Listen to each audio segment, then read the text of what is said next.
The flame emperor के last video में हमने देखा था कि सियावियान फिर वो उनके इनहेरिटेंस की तरफ जा रहा था। अब देखते हैं कहानी में आगे क्या होता है। अजीब है, आगे का रास्ता जैसे किसी चीज से ब्लॉक हो गया है। हुआ लीजिन ने सबसे आगे चलते हुए कहा, क्या हुआ? पीछे से सोंग यू और बाकी लोग रुक के बोले। यह पासेज लंबा और टेढ़ा था, इतना बड़ा कि सैकड़ों लोग आसानी से चल सकते थे।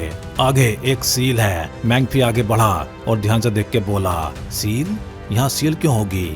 फैंग होंग ने भुएं सिकोड़ ली। सबको साफ महसूस हो रहा था आगे कुछ है जो रास्ता रोक रहा है। ये सील किसी चीज को बंद नहीं कर रही बल्कि एंट्रेंस को ब्लॉक कर रही है। मैंगफी ने अपनी पावरफुल सोल पावर से एनालिसिस करके कहा, तो तोड़ सकते हैं? गनी ने पूछा। हाँ, अगर हम सब मिलकर अटैक करें। ये ज्यादा स्ट्रॉन्ग नहीं है, मैंगफी ने कामली जवाब दिया। उधर जियोची और वुडू सस्पिशियस हो गए। ये लोग क्या कर रहे हैं? मैंगफी ने उन्हें देखा। तुम दोनों भी हेल्प करो। लेकिन नहीं, हमें तुम पे भरोसा नहीं है। और वो पीछे हट गए। मैंगफी गुस्से में बड़बड़ाया, दोनों बेकार हैं। फिर उसने बाकी लोगों को आदेश दिया, सब पीछे हटो। और तुरंत 7 स्टार डोवडी लेवल अटैक सील पे मारा गया। उधर वुडू ने पूछा, हम क्या करें? जियोची बोली, मुझे अच्छा फील नहीं हो रहा। ये सील भयानक है, हमें सावधान रहना चाहिए। तभी जिंगटाकी की नजर सील के पास एक छोटी सी चीज पे पड़ी। एक ग्रे फीदर, बहुत फेंट, लगभग इनविजिबल।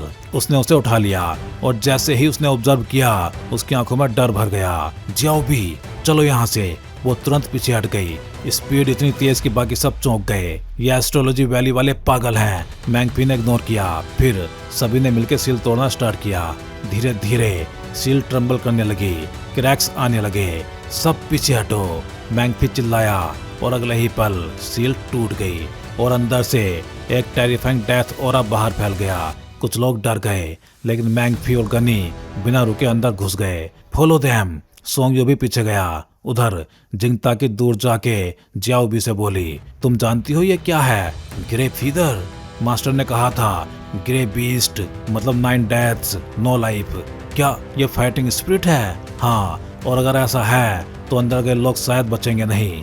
लेकिन उसने कामली कहा, सुपर सेक्ट्स ने ये सब सोच के ही अपने डिसाइपल्स भेजे हैं। उनके पास हिडन ट्रम्प कार्ड्स होंगे। असल लड़ाई अब शुरू होगी। उधर सील के अंदर का सीन सामने आया। एक विशाल मोल्टन लावा स्पेस, सिर्फ एक रास्ता ऊपर की तरफ जा रहा था और सबसे ऊपर एक ह्यूज क्रिएचर खड़ा था। ये इमोर्टल बर्ड है। मैंगफी की भारी आवाज गूंजी, लेकिन उसमें एक्साइटमेंट भी था। वो क्रिएचर 10 फीट ऊंचा, पूरे शरीर पे ग्रे फीदर्स, टेरिफाइंग ओरा। मैंगफी बोला, ये अनडेड घोस्ट बर्ड है, अनडेड फायर से जुड़ा हुआ फाइटिंग स्पिरिट।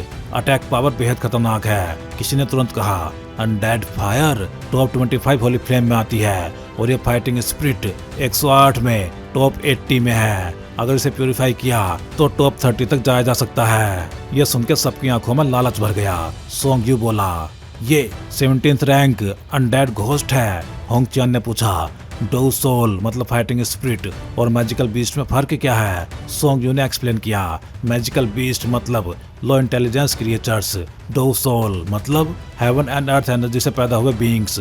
हर डोविजन बनने वाले को सिर्फ एक चांस मिलता है डो सोल एब्जॉर्ब करने का। इससे बॉडी स्ट्रेंथ, एबिलिटीज सब बूस्ट होते हैं। अगर ये अनडेड घोस्ट एब्जॉर्ब किया तो नियर इमोर्टल बॉडी मिल सकती है। सब और भी ग्रीडी हो गए, लेकिन होंग चियान बोली, ये इतना इजी नहीं होगा। सोंग यू सीरियस हो गया, ये डोविजन लेवल का हो सकता है। अभी सप्रेशन में डोवडी पीक होगा। ये सुनकर सब शोक में आ गए। उधर गनी, वैंगजी, चिहाओचिंग सब प्रिपेयर्ड थे, जैसे उनके पास सीक्रेट प्लान्स हो। बाकी लोग हट जाओ, गनी बोला, ये डो सोल मेरा है। सेम हेयर, वैंगजी हंसा। बाकी वीक लोग तुरंत पीछे हट गए। उन्हें समझ आ गया ये लेवल उनके बस का नहीं। अब सिर्फ 9 लोग बचे, टॉप पावर हाउसेज। सबके सब डो सोल को घूर रहे थे। अचानक अनडेड घोस्ट बर्ड की आंखें खुली और एक टेरिफाइंग डेथ ऑरा फैल गया। 7 स्टार डोवडी, तुम्हें मारना कुत्ते मारने जैसा है, उसने कोल्ड आवाज में कहा। अगर रुकना है तो मरने के लिए तैयार रहो। और अगले ही पल उसके क्राउन से रेड फ्लेम निकली और सब पे अटैक कर दिया। पूरे 9 लोग कांप उठे। इतनी टेरिफाइंग पावर। लेकिन तभी एक बुरी आवाज गूंजी, तो ये अनडेड घोस्ट है। और अब सीन पूरी तरह बदल चुका था। Half immortal power house. Undead Minkyu की आंखों में पहली बार हल्की हलचल हुई और उसने सामने खड़े उस साधारण दिखने वाले बूढ़े आदमी को ध्यान से देखा। असल में अनडेड मिंक्यू असल में डोजियन लेवल का था, लेकिन फेरीमून के रूइंस में उसकी पावर सप्रेस होकर डोवडी पीक रह गई थी। लेकिन सामने खड़ा यह आदमी सोलोमन सेक्ट मास्टर किसी अननोन मेथड से हाफ इमोर्टल स्ट्रेंथ लेके अंदर आ गया था। इससे मिंग-क्यू थोड़ा सरप्राइज्ड हुआ, लेकिन डरा नहीं, क्योंकि उसकी टेरिटरी थी। सेक्ट मास्टर गनी तुरंत उसके पास गया और झुक के बोला। वह लीजन गुस्से में बोला, तो चीटिंग करके इसे अंदर लाया है, क्योंकि रूल्स क्लियर थे। 7 स्टार डोवडी पीक से ऊपर कोई अंदर नहीं जा सकता। लेकिन सोलोमन सेक्ट मास्टर समहाउ अंदर आ चुका था। वो मुस्कुराया। इस रूइन में घुसने के लिए बहुत बड़ी कीमत चुकानी पड़ी, लेकिन अगर डोरसोल मिल जाए तो सब वर्थ है। उसकी आवाज में साफ ग्रीड थी। अनडेड मिंग-क्यू हंसा। हाफ इमोर्टल होकर भी मुझे कैप्चर करना चाहते हो? ड्रीम देख रहे हो? सोलोमन शांत होकर बोला, ट्राई करके देख लेते हैं। और अगले ही पल उसने लावा को कंट्रोल करके मिंग-क्यू पे अटैक किया। लेकिन मिंग-क्यू ने बस विंग्स हिलाए और पूरा अटैक खत्म। Ghost eating hand. सोलोमन के हाथों में ब्लैक लिक्विड एनर्जी भर गई, पूरी तरह इविल ओरा। सोंग्यू तुरंत समझ गया, ये पावर घोस्ट वर्ल्ड जैसी है। यह आदमी खतरनाक है। उधर चिहाओचिंग की आंखें ब्लड रेड हो गई। ब्लड कर्ज एक्टिवेट था। वो मन ही मन बोला, पहले ये दोनों फाइट कर लें, फिर बाकी मैं संभाल लूंगा। जुआनलिंग रॉयल फैमिली एक सीक्रेट अंडरग्राउंड हॉल में ब्लड रेड फॉर्मेशन एक्टिवेट था। चिंतियान और बाकी लोग रेडी थे। इस फॉर्मेशन से वो सीधे रूइंस में टेलीपोर्ट हो सकते थे और स्पेशल आइटम की वजह से फुल पावर भी यूज कर सकते थे। लेकिन किंग जुआनलिंग सीक्रेटली मैनिपुलेट कर रहा था। उसने उनके आइटम्स में ट्रैप डाला था ताकि वो रूइंस में जाके मर जाएं और डोरसोल प्लस पावर खुद ले ले। वो हंस रहा था, चिंतियान इस बार तुम बचोगे नहीं, डोरसोल भी मेरी होगी और तुम भी।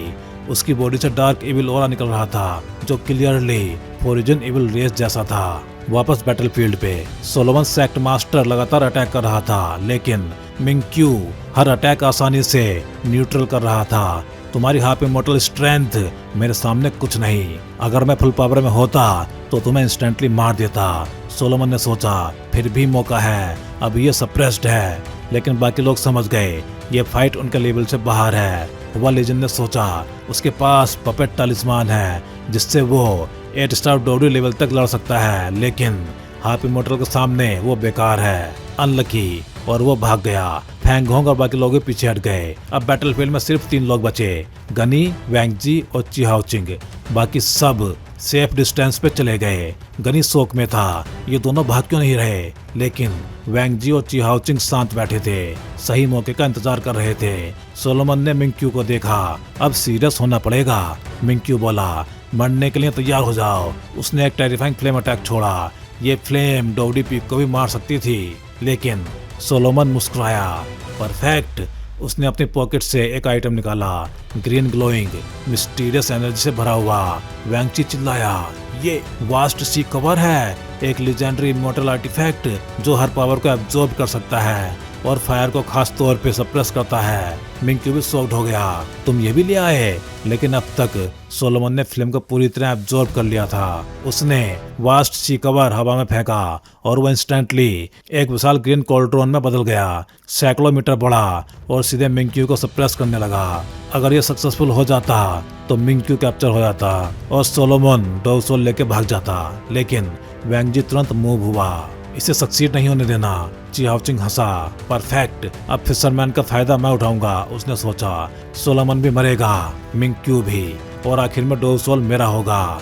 लेकिन उसने भी रियलाइज किया, वास्ट सी कवर स्ट्रॉन्ग है, लेकिन मिंग-क्यू को पूरी तरह सप्रेस करना आसान नहीं।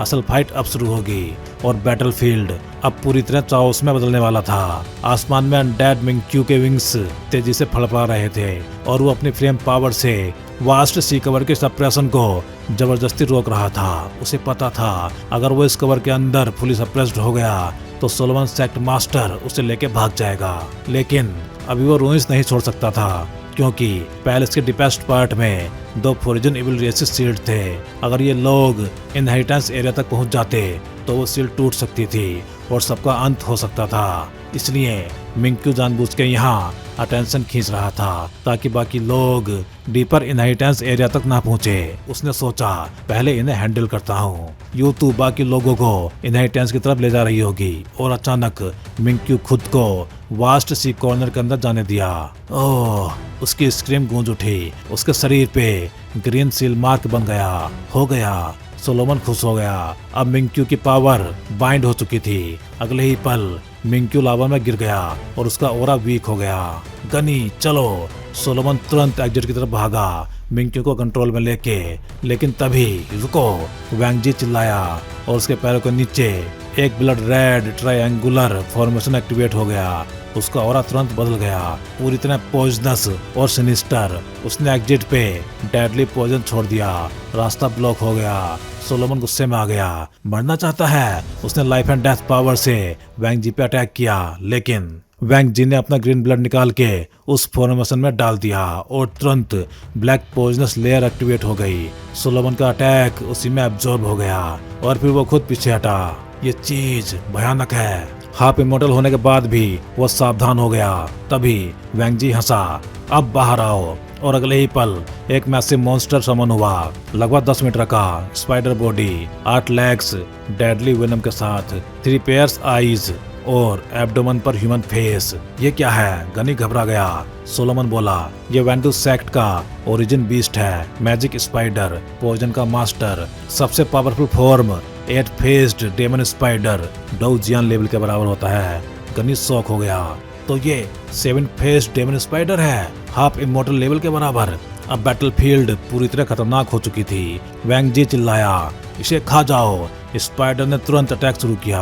सोलोमन समझ गया, ये फाइट जल्दी खत्म करनी होगी, वरना उसकी पावर भी सप्रेस हो जाएगी। उसने वास्ट सी कवर गनी को दे दिया, इसे पकड़ो और दूर हो जाओ। गनी पीछे हट गया, हाथ में इमेंस एनर्जी महसूस करते हुए। अब सोलोमन वर्सेस 7 फेस्ड स्पाइडर था। स्पाइडर ने करोसिव वेमन थूका, लावा तक मेल्ट हो गया। सोलोमन बच गया, लेकिन समझ गया ये पॉइजन लीथल है। उसने घोस्ट एनर्जी समन की और ब्लैक डेमन टेबल बना लिया। Ghost slash. उसने स्पाइडर पर अटैक किया, उसकी पॉइजन लेयर कमजोर हो गई। वैंग जी पैनिक में आ गया, जल्दी खत्म करना होगा। उसने कमांड दी, 7 faced spider, 5 passage activate. Spider के एब्डोमन पे 5 ग्लोइंग नोड्स एक्टिवेट हुए और डेडली पॉइजन रिलीज होने लगा। Kill him. और उसी समय स्पाइडर वेब साइलेंटली सोलोमन के चारों तरफ बन गया। उसे ट्रैप कर लिया। ये कब हुआ? सोलोमन शॉक था, उसे पता ही नहीं चला और कुछ सेकंड्स में उसकी बॉडी नम होने लगी। पॉइजन एनेस्थीसिया, मूवमेंट स्लो हो गए, डेमन ब्लेड गिर गया। ये सब देख के वैंग जी हंसा, अब खत्म। स्पाइडर ने वेनम कोटेड लेग्स उठाई फाइनल अटैक के लिए। अब सोलोमन खत्म। लेकिन सोलोमन के चेहरे पर अचानक स्माइल आई। उसके हाथ में व्हाइट लाइट प्रकट हुई जिसने पॉइजन को न्यूट्रल कर दिया। तुम अभी बच्चे हो, एक्सपीरियंस ज्यादा जरूरी है। और अगले ही पल उसने सीधे स्पाइडर की बॉडी में हाथ घुसा दिया। प्योर व्हाइट एनर्जी के साथ 7 फेस्ड स्पाइडर नीचे गिर गया। ये देख के वैंग जी शोक में जम गया। उसे यकीन ही नहीं हुआ, उसका स्ट्रॉन्गेस्ट ट्रम्प कार्ड ऐसे गिर गया। सोलोमन ने कामली कहा, हाफ इमोर्टल को अंडर एस्टिमेट करने की यही सजा है। और बैटलफील्ड फिर से पलट गया। Heavenly silk ice hand. Wang Ji की आंखें शौक से फैल गई। उसने सोलोमन सेक्ट मास्टर के हाथ में चमकती प्योर व्हाइट लाइट को देखते ही पहचान लिया। उस व्हाइट ग्लो से उसे साफ महसूस हुआ, उसका डेडली पॉइजन भी बेअसर हो चुका है। उसे याद आया, दुनिया में सिर्फ 3 चीजें हैं जो 7 फेस्ड डेमन स्पाइडर के पॉइजन को न्यूट्रल कर सकती हैं, और सोलोमन के हाथ में वही रेयर आइटम था, क्रिस्टल सिल्क आइस हैंड, एक स्पेशल ग्लव जो ऑलमोस्ट हर पॉइजन और वैनम को आइसोलेट कर सकता है। भले ही ये 1 टाइम यूज हो, लेकिन 7 फेस्ड स्पाइडर को काउंटर करने के लिए ये परफेक्ट था। सोलोमन मुस्कुराया, पहचान लिया, लेकिन अब खेल खत्म। अगले ही पल उसने सीधे अपने हाथ स्पाइडर की बॉडी में घुसा दिए। स्पाइडर की टेरिफाइंग चीख गूंज उठी, उसका शरीर वायलेंटली कांपने लगा। वैंग जी चीखा, रुक जाओ, उसे मत मारो। लेकिन सोलोमन ने उसकी बात इग्नोर कर दी और एक्सप्लोड। पूरा 7 faced demon spider blood mist में फट गया। पॉइजन प्लस ब्लड पूरे मोल्टन स्पेस में फैल गया। वैंग जी ने खून उगला। उसका खुद का लाइफ फोर्स स्पाइडर से जुड़ा था। स्पाइडर के मरते ही वो भी सीरियसली इंजर्ड हो गया। तू बूढ़ा कमीना, वो गुस्से से कांप रहा था। सोलोमन कामली बोला, तुम मुझे पहले मार सकते थे, लेकिन तुम लोग इनएक्सपीरियंस्ड हो और तुमने मौका खो दिया। फिर उसने लाइफ एंड डेथ एनर्जी से वैंग जी पे अटैक किया, लेकिन वैंग जी समझ गया अब रुकना मतलब मौत। उसने तुरंत अपना ब्लड ट्रायंगुलर फॉर्मेशन में डाला और उसका शरीर ब्लैक पॉइजन में बदल के गायब हो गया। भाग गया। सोलोमन ने ठंडी सांस ली। वेंडू सेक्ट से दुश्मनी लेना ठीक नहीं, लेकिन अभी प्रायोरिटी डोव सोल है। उसने हंसते हुए कहा, जब मैं डोव सोल एब्जॉर्ब कर लूंगा तो पूरा ज्वाइन सेंटियान में मुझे रोक नहीं पाएगा। उसकी एम्बिशन साफ थी, कंप्लीट डोमिनेशन। फिर उसने गनी की तरफ देखा। तुमने अच्छा काम किया, तुम्हें रिवार्ड मिलेगा। सोलोमन के 12 मास्टर्स में जगह। गनी की आंखें चमकी। ये हाईएस्ट ऑनर था। Thank you sect master. अब दोनों एग्जिट की तरफ बढ़ने लगे। वास्ट सी कवर गनी के पास था। मिंक्यू कंट्रोल्ड था, लेकिन मिंक्यू क्वाइटली सब देख रहा था। वो अभी भी जानबूझकर रजिस्ट नहीं कर रहा था, क्योंकि टाइम अभी नहीं आया था। तभी एक आवाज गूंजी। वाह क्या सीन था। ची हाउचिंग खड़ा था, ताली बजाते हुए। Solomon sect master, impressive. गनी गुस्से में बोला, चुप रह, तुझे मरना है क्या? लेकिन सोलोमन ने उसे रोक दिया। उसकी नजर बदल गई थी। वो धीरे से बोला, तुम अभी भी आ गए? गनी कंफ्यूज्ड हो गया। ये क्या? सोलोमन बोला, ये ची हाउचिंग नहीं है। गनी शॉक्ड हुआ। उसने ध्यान से देखा। ची हाउचिंग का ऑरा पूरी तरह इविल था, पहले से बिल्कुल अलग। ये कैसे? सोलोमन बोला, इसे मीडियम बनाया गया है। जुमानलिंग रॉयल फैमिली अपने पीपल्स को टेलीपोर्ट करने वाली है। जुमानलिंग किंग बहुत भयानक है। ची हाउचिंग अब कंट्रोल्ड एंटिटी हंसा। तो समझ गए, अब डोव सोल दे दो, वरना मैं खुद ले लूंगा। गनी बोला, ये तो वीक है, सेमिनिस्ट ऑफ डोडी। लेकिन सोलोमन ने कहा, तुम समझ नहीं रहे, ये अब वो नहीं है। और तभी ची हाउचिंग की बॉडी में एक स्पेशल मार्क चमका और एक ह्यूज फॉर्मेशन एक्टिवेट हो गया। स्पेस डिस्टॉर्ट होने लगा, जैसे कोई बाहर से आने वाला हो। ची हाउचिंग ने अपना इविल ऑरा थोड़ा सप्रेस किया, क्योंकि आने वाले लोग उससे भी बड़े थे। और अगले ही पल स्पेस फट गया। कई पावरफुल फिगर्स बाहर आए। सोलोमन की आंखें सिकुड़ गई। जुमानलिंग royal family, dragon loving army, चिंत्यान। उसके दिल में पहली बार प्रेशर महसूस हुआ। उसे समझ आ गया, अब सिचुएशन कंट्रोल से बाहर जा रही है। असली बैटल अब शुरू होगी। और ये फाइट सिर्फ डोव सोल के लिए ही नहीं, बल्कि पूरे ज्वाइन सेंटियान के फ्यूचर के लिए होने वाली थी। चिंत्यान, ये नाम सुनते ही गनी ने गहरी सांस ली, क्योंकि जुमानलिंग रॉयल फैमिली की तीनों आर्मी फेमस थी, लेकिन सबसे भयानक ड्रैगन लविंग आर्मी थी। सिर्फ 10 लोग, सबसे कमजोर भी 8 स्टार डोवडी और लीडर चिंत्यान डोवडी पीक। यानी ये पूरी टीम ही डिस्ट्रक्शन थी। एक मेंबर बोला, तो ये है फेरीमून का रूइन। अगर वो स्पेशल आइटम ना होता तो हमारी पावर सप्रेस हो जाती। सबकी नजर तुरंत गई। गनी के हाथ में वास्ट सी कवर और पीछे शांत खड़ा अनडेड मिंक्यू। Dove soul. सभी के चेहरे बदल गए। ग्रेड प्लस एक्साइटमेंट प्लस शोक। लेकिन चिंतियान की रिएक्शन सबसे इंटेंस थी। वो सालों से डोवडी पीक पे अटका हुआ था, और ये डोव सोल उसका डायरेक्ट ब्रेक थ्रू टिकट था। ये अनडेड घोस्ट परफेक्ट है। अगर मैंने इसे एब्जॉर्ब कर लिया तो डोवजन बनने का 80% चांस है। उसकी आंखों में आग जल रही थी। वो मुस्कुराया। सोलोमन सेक्ट मास्टर, बहुत दिन बाद। सोलोमन गुस्से में बोला, तुमने रूल्स तोड़ दिए, इतने सारे एक्सपर्ट्स अंदर भेज दिए। चिंत्यान हंसा, और तुम भी तो हाफ इमॉर्टल होके आए हो। फिर उसने कोल्ड टोन में कहा, मैं तुम्हें एक मौका देता हूँ, डोव सोल दे दो तो तुम दोनों जिंदा जाओगे, वरना यहीं मरोगे। उसका डोवडी पीक ओरा पूरी तरह एक्सप्लोड हो गया। सोलोमन हंसा, डोवडी पीक, और मुझे डरा रहे हो? हाफ इमॉर्टल से मुकाबला आसान नहीं होता। लेकिन चिंत्यान काम था। चलो आज टेस्ट कर लेते हैं, पीक वर्सेस हाफ इमॉर्टल। और अगले ही पल दोनों भिड़ गए। कोई बीच में नहीं आएगा। चिंत्यान ने अपने लोगों को रोक दिया। वो सोलो फाइट चाहता था। उसकी प्राइड थी खुद प्रूव करना। पीछे ये मो ने ची हाउचिंग से पूछा, तुम्हारा भाई कहाँ है? ची हाउचिंग एक्टिंग मोड में बोला, फेक ग्रिप दिखाते हुए, उसे सियावन ने मार दिया। ये मो तुरंत बोला, इम्पॉसिबल, सियावन ऐसा नहीं करेगा। लेकिन ची हाउचिंग ने कन्विंसिंग एक्टिंग की। 100 से ज्यादा विटनेस हैं। येमो कंफ्यूज्ड हो गया। उसे कुछ गड़बड़ लगी, लेकिन उसने कहा, मैं बाद में देखूंगा, और फाइट देखने लगा। ची हाउचिंग अंदर से हंस रहा था। चिंत्यान, आज तू मरेगा, और डोव सोल भी हमारा होगा। किंग जुमानलिंग का प्लान परफेक्ट है। सोलोमन वर्सेस चिंत्यान बैटल इंटेंस हो चुकी थी। तुम उतने स्ट्रॉन्ग नहीं हो, चिंत्यान बोला। सोलोमन गुस्से में बोला, ये रूइंस है, मेरी पावर सप्रेस है, वरना तुम कुछ नहीं थे। लेकिन चिंत्यान ने कोल्ड स्माइल दी, तुम आज बच नहीं पाओगे। किलिंग इंटेंट एक्सप्लोड हुआ। सोलोमन शॉक्ड था। ये गाय कुछ सालों में हाफ इमॉर्टल बन जाएगा। इतनी strong life and death energy. कुछ देर बाद सोलोमन ने डिसीजन लिया, फाइट वेस्ट है, डोव सोल लेके भागना होगा। गनी चलो। उसने वास्ट सी कवर कट किया। मिंक्यू का कंट्रोल वीक हुआ और दोनों भागने लगे। लेकिन कहाँ जा रहे हो? चिंतियान ने अटैक किया। ब्लैक एंड व्हाइट एनर्जी मतलब life and death energy, direct judgment strike. Solomon घबरा गया, उसके पास एनर्जी कम थी। उसने तुरंत वास्ट सी कवर सामने कर दिया। कवर में क्रैक्स आ गए लेकिन अटैक रुक गया। सोलोमन का दिल टूट गया। ये रेयर आर्टिफैक्ट डैमेज हो गया लेकिन जान बचाना जरूरी था। चिंतियान रुका और मुस्कुराया। वास्ट सी कवर सैक्रिफाइस कर दिया। काफी डेस्परेट था। फिर उसकी नजर सामने गई। शांत खड़ा अनडेड मिंक्यू। अब रियल टारगेट सामने था, डो सोल मतलब फाइटिंग स्पिरिट। और अब अगली फाइट शुरू ही होने वाली थी। तो भाई लोग इस वीडियो में बस इतना ही। चलिए फिर जल्दी ही मिलते हैं अगले वीडियो में। हे डोंगा फैंस, आप सभी का सपोर्ट ही इस चैनल को आज इस लेवल तक लेके आया है और अब एक नया स्टेप शुरू हो चुका है। हाँ जी, अब आप ज्वाइन कर सकते हो चैनल मेंबरशिप और बन सकते हो हमारे एक्सक्लूसिव कल्टीवेटर स्क्वाड का हिस्सा। अब देखते हैं मेंबर्स को क्या क्या मिलेगा। तो वही मेंबर्स को अलग से मिलने वाला है एक्सक्लूसिव डोंगा content, early access videos, custom badges and emojis, shortcuts और बहुत कुछ। वैसे इनमें मेन तो अर्ली एक्सेस वीडियोज ही रहेंगे। तो अगर आप भी डोंगवा और सियावियान की इस एपिक जर्नी में एक पावरफुल सपोर्टर बनना चाहते हो तो ज्वाइन बटन दबाओ और अपग्रेड करो अपना fan level. Thank you for supporting guys. Stay legendary and keep cultivating.